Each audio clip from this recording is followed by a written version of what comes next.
The cantina's dim lights flickered through thick clouds of purple, smoke that drifted from a dozen different species' breathing apparatus.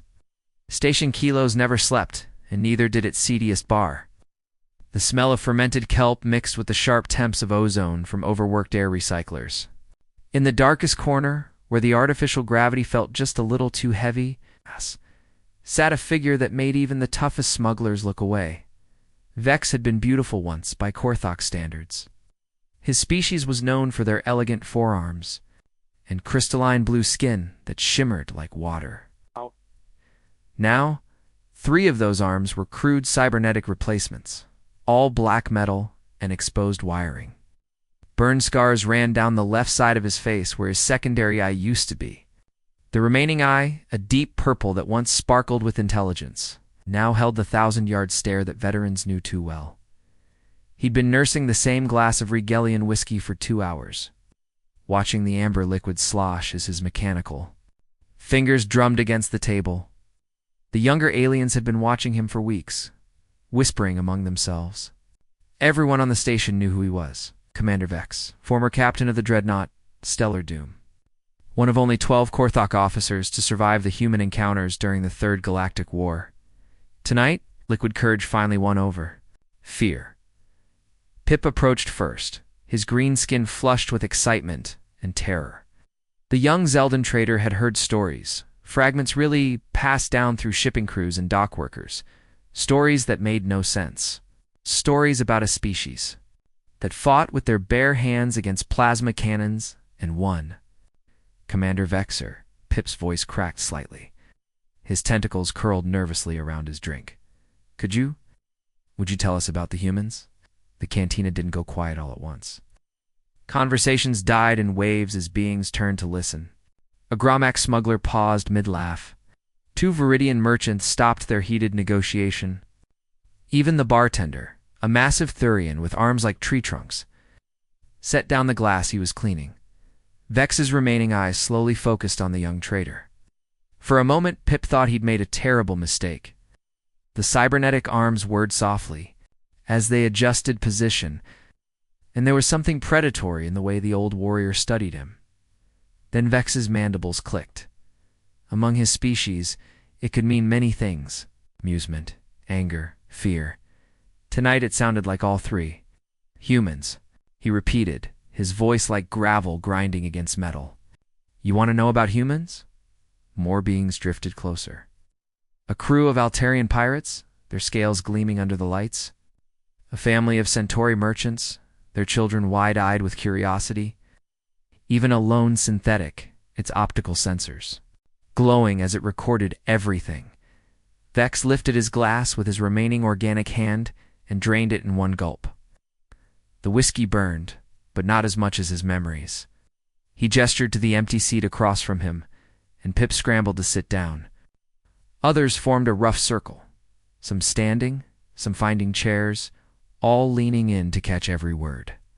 I was young once, Vex began, his voice carrying Isley through the now silent cantina. Proud, stupid, the Korthok Empire had conquered 17 systems.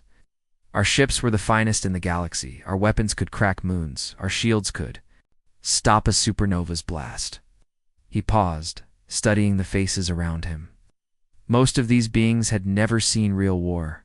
They lived in the comfortable bubble of the neutral stations, where the worst violence was a bar fight over shipping contracts. The Third Galactic War started over mining rights in the Vega system. Humans had colonies there, small ones. A few. Million beings spread across 4 planets. The High Command decided they were in our way. Vex's mechanical fingers began their drumming again, a steady rhythm like a countdown. We sent a fleet of 60 ships. I commanded the Stellar Doom, a Titan-class dreadnought, 2 kilometers of pure destruction. A young Altarian gasped.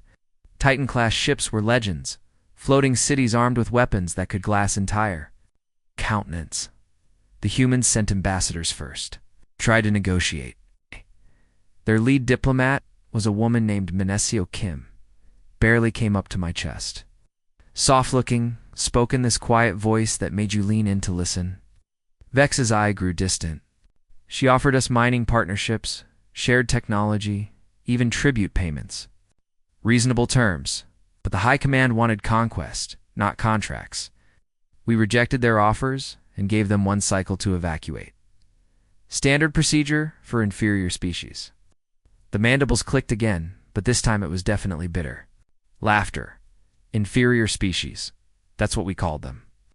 The cantina was so quiet that the hum of the station's massive fusion reactors could be heard through the deck plates. Kim looked at me across that negotiation table, and she said something I'll never forget. She said, "Commander Vex, I hope you reconsider. Because if you attack our colonies, we won't just defend them. We'll make sure you regret it for the rest of your very short lives." Vex leaned back in his chair, the metal joints creaking. I laughed at her. We all did. This tiny pink creature threatening the might of the Korthok Empire.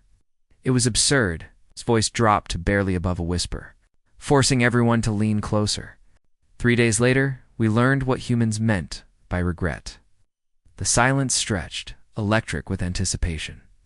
Finally, Pip found his voice. "What happened, Commander?" Vex's remaining eye fixed on him, and for a moment the young trader saw something.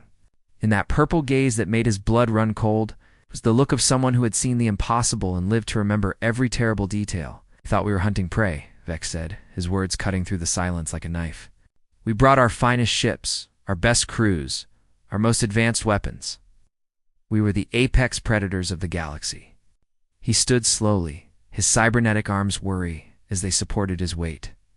"We were wrong. So very, very wrong."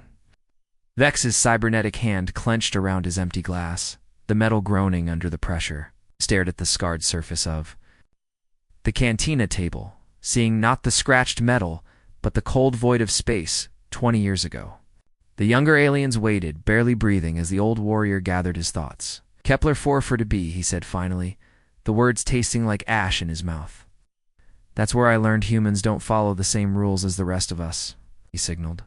The bartender for another drink, the massive Therian, obliged without a word, sliding a fresh glass across the table with surprising gentleness. Vex took a sip before continuing. 3 days after we rejected their diplomats, High Command gave us our first target. Intelligence reports said it was nothing special.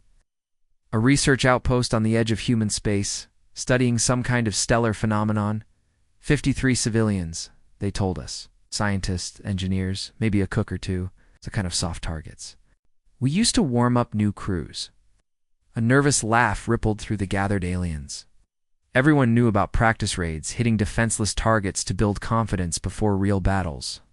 I brought 3 ships, Stellar Doom of course, plus 2 destroyers, the Nightblade and Star Ripper. Enough firepower to level a small moon. Vex's remaining. I grew distant. We dropped out of hyperspace expecting to find scared scientists begging for mercy. Instead, we found something that made no sense at all. The cantina fell completely silent. Even the background hum of the air recyclers seemed to fade away. The station was tiny, maybe 200 meters across, built into an asteroid floating near a red giant star. But as soon as we appeared, every single weapon system they had opened fire. Not warning shots, not demands to negotiate. Full combat engagement from the first second. Pip leaned forward, his tentacles quivering. "But Commander, you said they were just scientists." "That's what we thought too." Vex's mandibles clicked in what might have been amusement. The station commander was a man named Jin Ho Park. Former military, we learned later, but supposedly retired to peaceful research. When Captain Therese of the Nightblade hailed them with surrender demands, Park's response came back immediately. The old warrior paused, taking another drink. When he spoke again, his voice carried an odd mixture of respect and horror. Park just laughed. Not nervous laughter, not the hysteria of someone facing death. He laughed like we'd told him the funniest joke in the galaxy. Then he said, "Surrender. You boys picked the wrong day and the wrong humans." Several aliens shifted uncomfortably. The casual confidence in those words sent chills through species that understood the mathematics of warfare. The first volley from their weapons actually surprised us. Those scientists had modified mining lasers. turned cargo manipulators into missile launchers, jury-rigged their fusion reactor to overcharge everything. Their shields, which should have failed in minutes, somehow held for almost an hour. Vex stood up, his cybernetic arms worry as he gestured to illustrate the battle. But that wasn't the impressive part. Any species can modify weapons, overcharge systems. What happened next? And that's when we realized we weren't fighting normal beings. The crowd leaned in closer, sensing something important was coming. Our first serious barrage cracked their hull in 17 places. Atmosphere started venting into space. By every tactical manual in the galaxy, the battle was over. They should have surrendered immediately to save their people. Vex's voice dropped to barely above a whisper. Instead, they did something that made our tactical computers crash trying to process it. They opened all their airlocks. Deliberately, vented their entire atmosphere in less than 3 minutes. Gasps echoed through the cantina. Several species required constant atmospheric pressure to survive. The idea of voluntarily exposing yourself to vacuum was literally unthinkable. We thought it was some kind of malfunction, maybe a desperate attempt to put out fires. Then we saw the humans. Vex sat back down, his mechanical fingers drumming against the table in a rhythm that matched a human heartbeat. They were still fighting. Every single one of them floating in hard vacuum, wearing nothing but maintenance suits that were never designed for combat. Jinho Park himself was outside the station, arc welder in one hand, plasma rifle in the other, sealing breaches while returning fire. The old commander's voice carried a note of something that might have been admiration. Park's second-in-command was a woman named Sa-Young Kim, chief engineer, according to our files. While Park handled repairs, she kept their weapon systems online using nothing but emergency battery power and sheer willpower. Every time we knocked out a gun, she found a way to bring it back. A young Viridian merchant raised a trembling hand. But Commander, how long could they survive like that? In vacuum, I mean. That's what we kept asking ourselves. Our biology expert said humans should start dying after 15 minutes without proper life support. Maybe 30 if they were exceptionally lucky. Vexes, I fixed on the questioner. They fought for 6 hours. The cantina erupted in disbelief. Beings chattered in a dozen languages, mathematical calculations flying as they tried to understand how any species could survive so long in the void. 6 hours? Vex repeated, raising his voice above the noise. And they didn't just survive. They kept fighting. Their security chief, a man named Taemin Lee, was coordinating their defense while floating outside their broken station, using hand signals because their communications were down. The chatter died away as beings realized. Vex wasn't finished. Halfway through the battle, Lee opened a cum channel to us.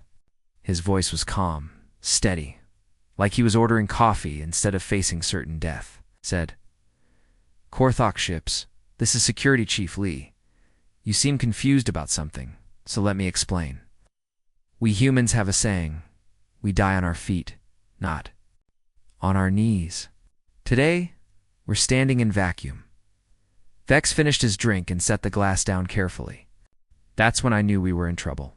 Not because of their weapons or their tactics, but because of what those words meant. They weren't fighting to win. They were fighting because surrender wasn't in their programming. It's an Altarian pirate. Spoke up, his voice hoarse.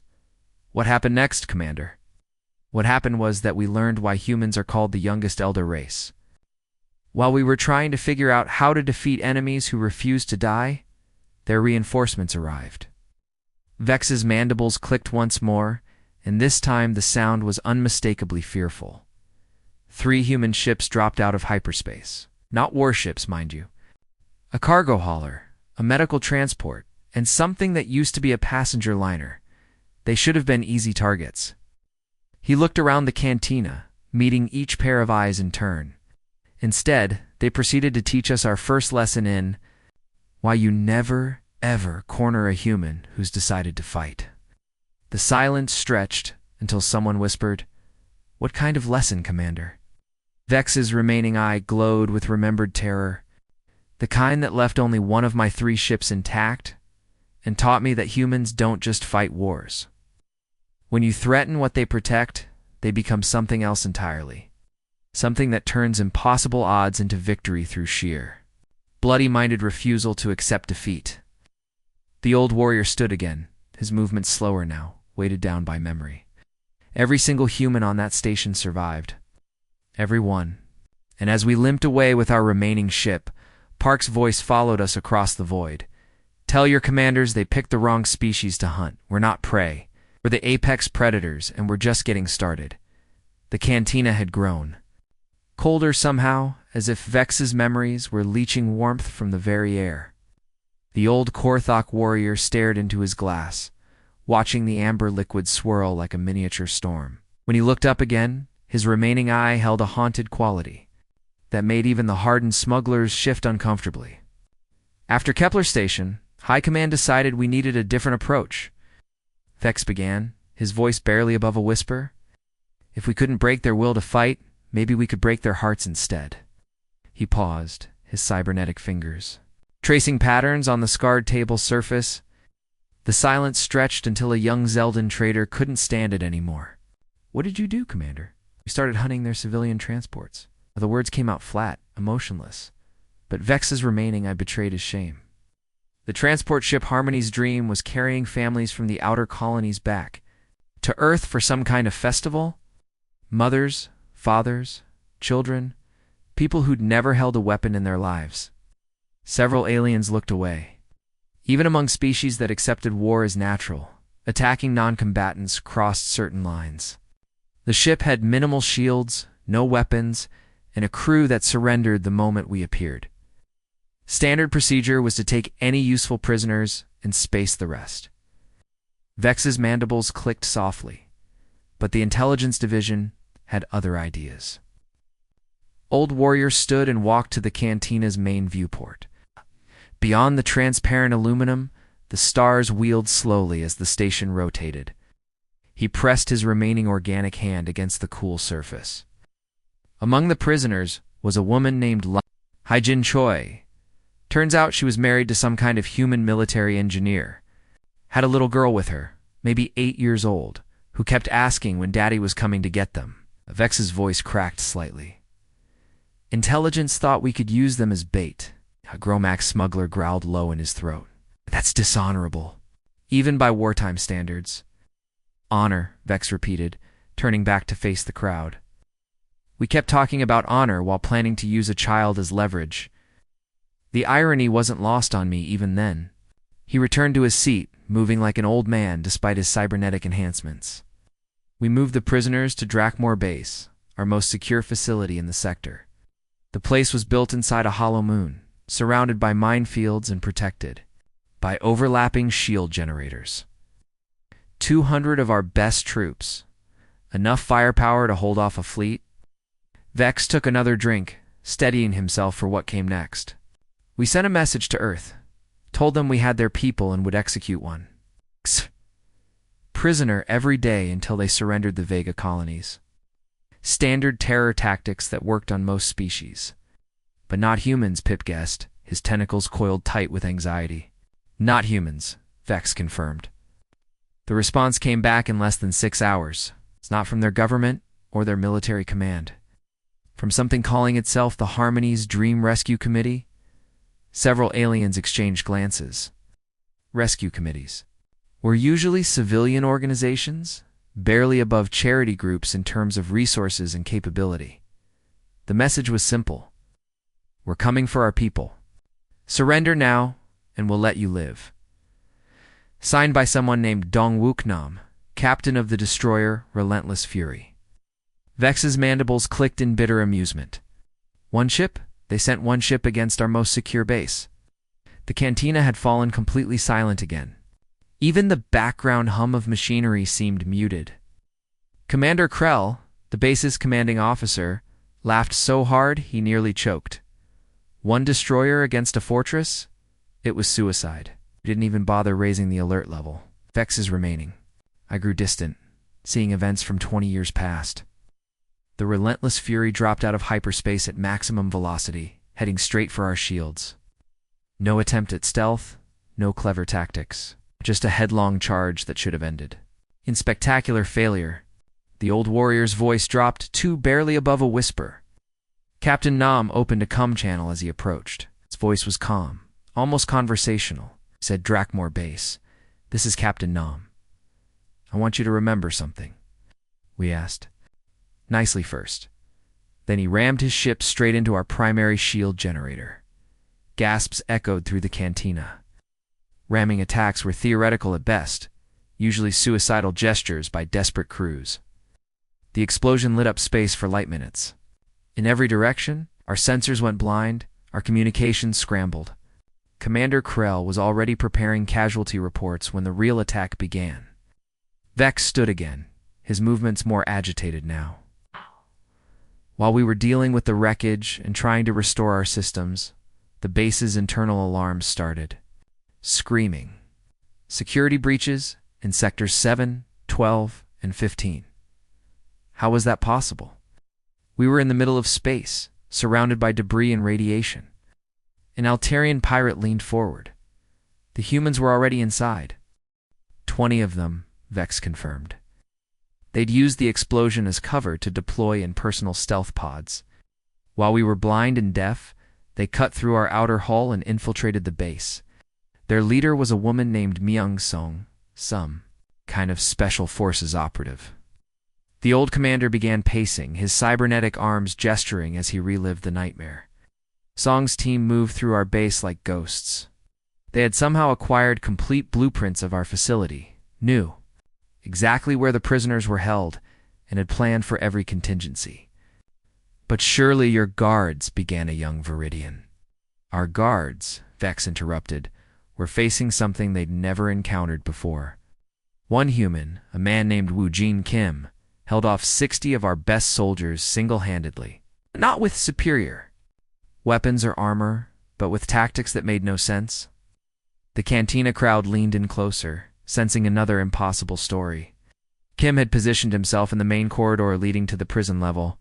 He had one rifle, maybe 100 rounds of ammunition, and some kind of portable shield generator. By all military logic, he should have been overwhelmed in minutes. Ox's voice carried a note of grudging respect. Instead, he turned that corridor into a killing field. He used Ricochet's debris, even the base's own lighting system, as weapons. Every time our forces tried to advance, he found a new way to stop them. The old warrior paused at the viewport again, staring out at the stars. But the worst part wasn't the fighting. It was his voice over the comm system Kim was talking to. The prisoners, keeping them calm, telling them help was coming. And he was humming. Humming, Pip's voice cracked. Some kind of human lullaby, like he was putting children to sleep instead of fighting for his life. It was the most terrifying sound I'd ever heard, because it meant he wasn't afraid. He was. Exactly where he wanted to be, doing exactly what he'd come to do. Vex returned to his seat, his movements slower now.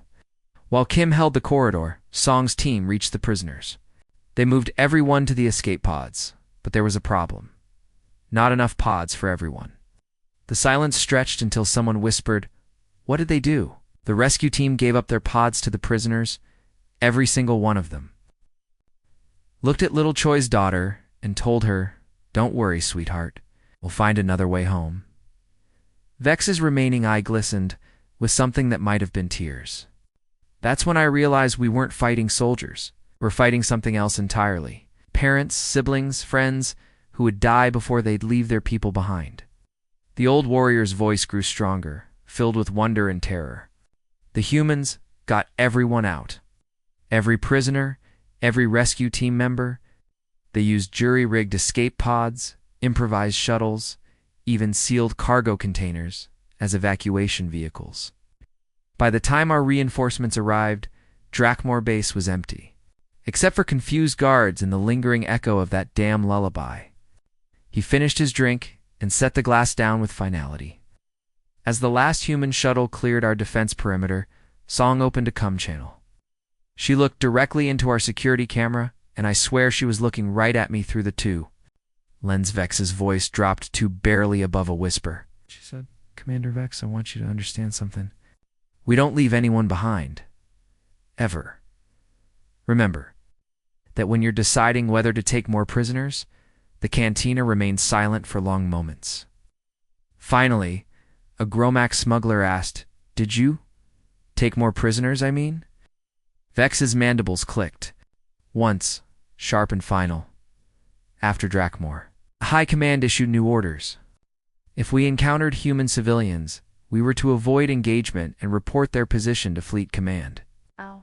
We weren't soldiers anymore. We were exterminators who'd discovered that our prey had claws. He stood slowly, his cybernetic parts worry. Softly, but the humans had taught us something else that day. Something that would haunt us for the rest of the war. They'd shown us that mercy wasn't weakness, and love wasn't a liability.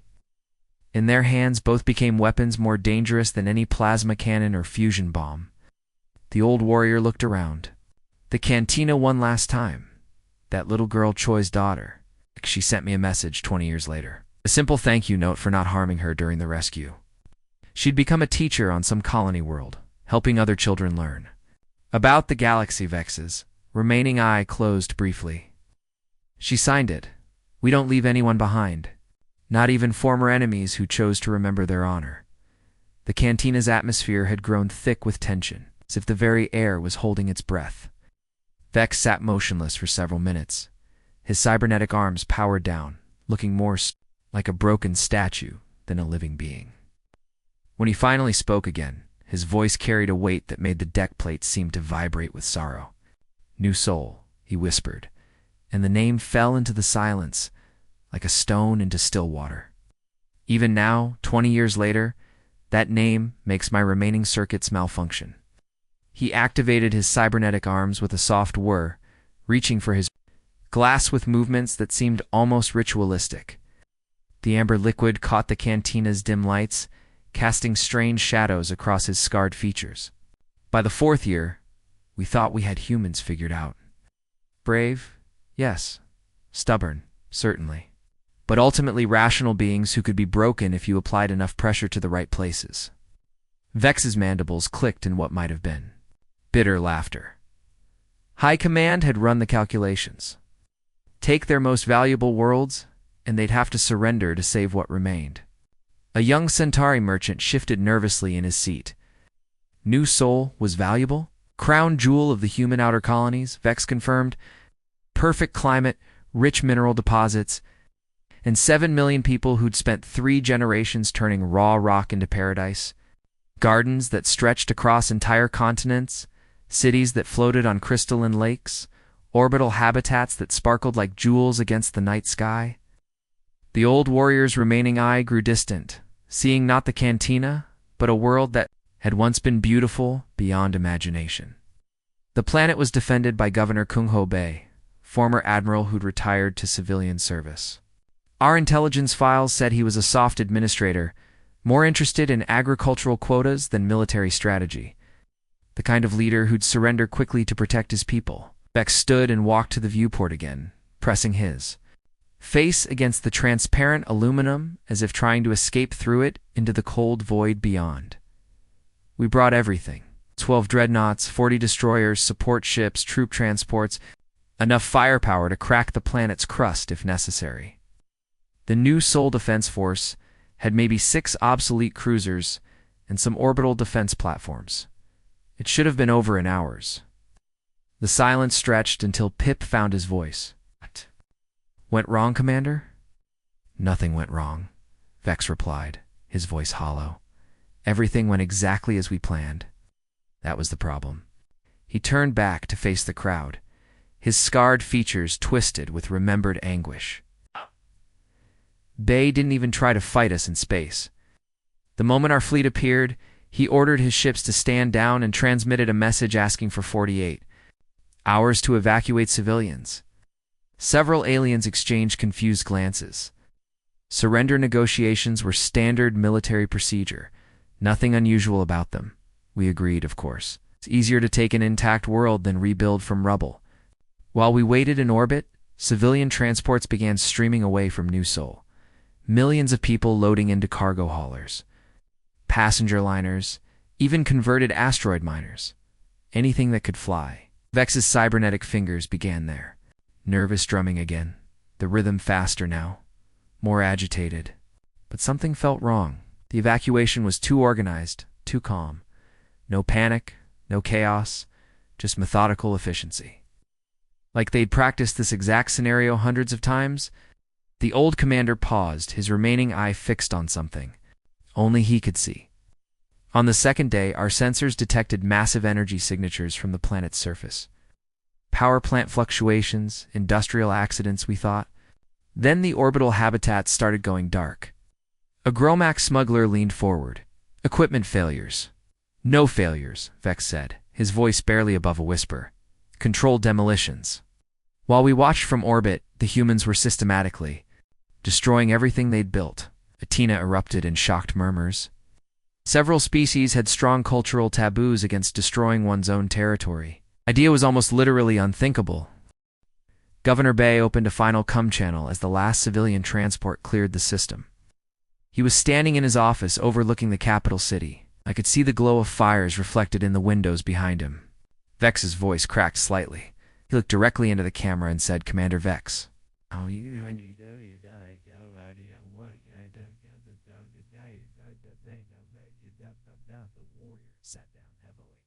His cybernetic systems whining under the strain of suppressed emotion. Bay pressed a button on his desk, and every fusion reactor on the planet overloaded simultaneously. The entire night side of New Sol lit up like a new sun. Then the terraforming stations exploded, poisoning the atmosphere with compounds that would take centuries to clear.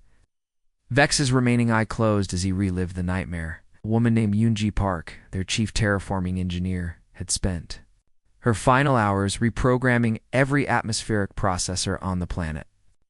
Instead of maintaining the delicate balance that supported life, they began pumping toxins into the air.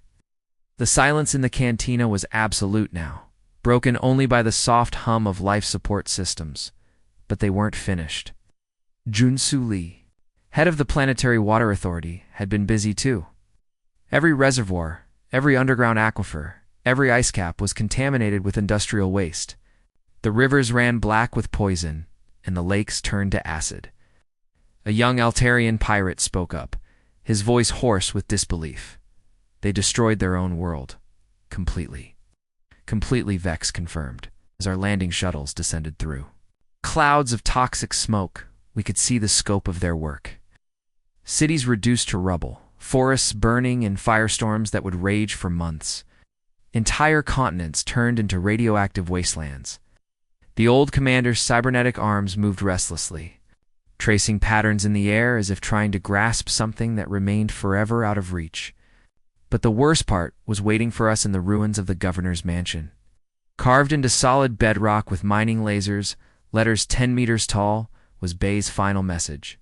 You wanted our world. Here it is. You can have our ashes. That's all you'll ever get from humanity. Vex's voice dropped to barely above a whisper. Below that, in smaller text, was a list. 7 million names. Every single person who'd lived on New Sol, from the governor himself down to newborn babies. All of them had chosen exile over submission.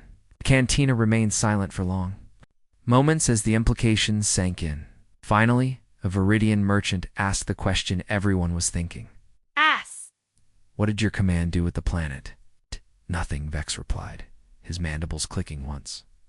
What could we do? It would take 10,000 years and more resources than the entire Korthok Empire possessed to make New Sol habitable again.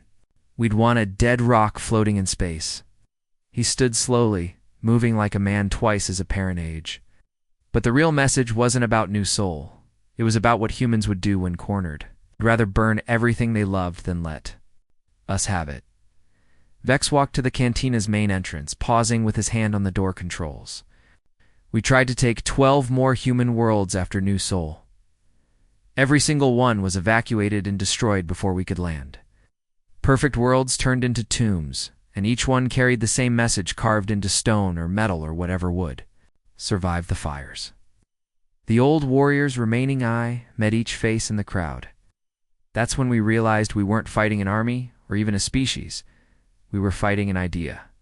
The idea that some things are worth any sacrifice to protect. His voice grew stronger, filled with grudging respect and absolute terror. Humans didn't just fight us. They showed us what happens when you threaten something that would rather die free than live as slaves. And they made it clear that if we wanted their worlds, we'd have to be satisfied with empty graves. Vex activated the door controls and stepped into the corridor beyond. His final words echoed back into the stunned silence of the cantina. We learned that day that humans don't just love their homes. When necessary, they love them enough to destroy them rather than see them corrupted. That's not warfare. That's something far more terrifying. The door closed with a soft hiss, leaving the cantina's patrons staring at each other in shocked silence, each wondering what kind of species could love so fiercely that they'd burn the galaxy rather than surrender it. The cantina had become a tomb of silence, every being frozen in place, as if Vex's words had turned them to stone. The old Korthok warrior stood at the entrance for what felt like an eternity, his cybernetic hand trembling against the doorframe. When he finally turned back to face the crowd, his remaining eye held the look of someone who had witnessed the end of everything he thought he knew about the universe. Earth, he said, and the single word carried such weight that several younger aliens actually flinched. The human homeworld? 8 billion souls living on a blue marble that spun through space like it owned the galaxy. Vex moved back to his table with mechanical precision, each step deliberate and measured. His cybernetic arms powered down with soft clicks, leaving only his natural hand to reach for the bottle the bartender had quietly placed before him. High Command made the decision after New Sol and the 11 other worlds that followed. If humans would rather destroy their colonies than surrender them, we'd take the source. Cut off the head, and the body dies. His mandibles clicked, but the sound was hollow now, empty of any emotion. The greatest armada in Korthok history.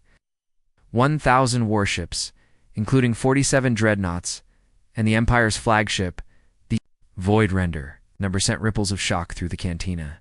Even the most militaristic species rarely assembled fleets larger than a few hundred ships for major campaigns. I was aboard the Stellar Doom, part of the Advanced Scout Force. We dropped out of hyperspace at the edge of Earth's solar system, expecting to find a broken species, demoralized by the loss of their outer worlds. Vex poured himself another drink, with steady hands. Instead, we found something that made our tactical computers crash trying to process the data. A young Zeldan trader found his voice. What did you find, Commander? Humans. Everywhere. Not just on Earth, but throughout their entire system. Orbital shipyards working at maximum capacity. Asteroid mining operations that had been converted into weapons factories and ships. So many ships that our sensors couldn't get an accurate count? Vex's remaining eye grew distant, seeing the past with crystal clarity. They'd been preparing. While we thought we were breaking their spirit with each destroyed world, they were. Building the largest fleet in recorded history, not just military vessels, but converted cargo haulers, passenger liners, even pleasure craft fitted with weapons that shouldn't have been possible. The old warrior paused, his voice dropping to barely above a whisper. Their fleet admiral was a woman named Sun Hee Kong, former merchant marine. Captain, who'd been promoted through field experience during our war. When Grand Admiral Vec demanded Earth's immediate surrender, Kong's response came back within seconds. The cantina held its collective breath. 2 words. Just 2 words that changed everything. Come try. Vex's mandibles clicked once, sharp and final. No threats, no negotiations. No fear, just an invitation to dance with death itself. He stood again, his movements more agitated now, as if the memories were physically painful to relive. The battle began at 0800 hours, ship time. Our first wave consisted of 200 vessels, enough to flatten most star systems, and the humans met us with everything they had. Vex walked to the cantina's main display screen, which showed star charts and shipping schedules. With a gesture from his cybernetic hand, the display changed to show a rough tactical diagram. This was the initial engagement, he said, pointing. 2 clusters of dots representing ship formations, expected standard defensive patterns, maybe some clever positioning around their orbital installations. Instead, they did something that violated every principle of space warfare. The dots on the screen began moving in patterns that made no tactical sense. Human formations scattered in all directions, individual ships breaking away from their groups. To engage multiple targets simultaneously, they attacked, not defended, attacked. Every single human vessel, from their largest battleships down to converted pleasure yachts, came straight at us like they were already dead and just hadn't figured it out yet. A Gromax smuggler studied the display with professional interest. Suicide tactics? That's primitive. That's what we thought, Vex replied, his voice carrying a note of terrible respect, till we realized they weren't committing suicide. They were committing murder. Targeted, precise, calculated murder of our most valuable assets. The display zoomed in on specific engagements, showing individual ship movements that defied comprehension. Captain Young-Soo Park commanded a heavy cruiser called the Soul's Revenge. When our flagship, the Void Render, began targeting Earth's orbital habitats, Park made a decision that still gives me nightmares. X's cybernetic fingers traced the ship's path on the screen, accelerated to maximum velocity and rammed the Void Render amidships. Gasps echoed through the cantina. Ramming attacks were theoretical at best, requiring split-second timing and absolute certainty of death. The Soul's Revenge was 1/10 the mass of our flagship. By every law of physics, it should have been vaporized on impact. Stead Park had overloaded his ship's fusion core at the moment of collision. Vex's voice cracked slightly. The explosion tore a hole clean through the Void Render and took out 3 of our escort destroyers in the process. The old warrior turned away from the display, unable to look at the tactical diagram any longer. But that was just the beginning. Commander Jahian Moon turned his destroyer's warp core into a directed energy weapon, using the ship itself as a guidance system. Every human vessel that died took at least 2 of ours with them, sometimes more. He sat down heavily, his cybernetic systems whining under the strain of suppressed emotion. The mathematics were simple and terrifying. They were trading ships at a 3-to-1 ratio in their favor. At that rate, we'd run out of vessels long before they did. A young Centauri merchant leaned forward. But Commander, you said they only had 200 ships against your 1,000.